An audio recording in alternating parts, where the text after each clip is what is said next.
Un šāds hidrofobs mums izmaksāja tikai 9 eiro. Lietainā sezona ir sākusies, līdz ar to auto kļūst netīrs daudz ātrāk. Ja tavai mašīnai nav uzklāts aizsargpārklājums, tad, lai to uzturētu tīru, tev katru reizi būs nopietni jāpiepolās. Es zinu, ko domā, kāds ir risinājums vest pulēt mašīnu un uzklāt keramiku par 500 eiro, bet nē, šodien es tev paņemšu līdzi uz pašapkalpošanās mazgātavu un parādīšu, kā tikai par 9 eiro vienā uzklāšanas reizē tu vari iegūt keramikas līmeņa hidrofobu un izdarīt to pats kaut vai pašapkalpošanās mazgātavā.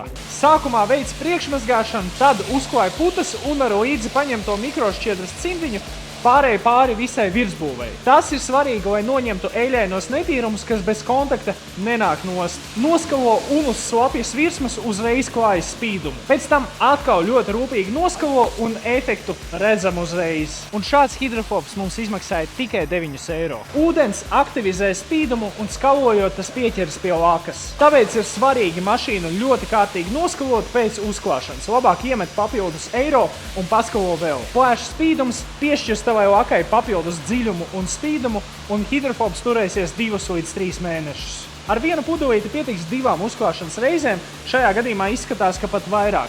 Un nav jāklāj daudz, pietiek daži izsmidzinājumi uz vienas detaļas. www.plash.lv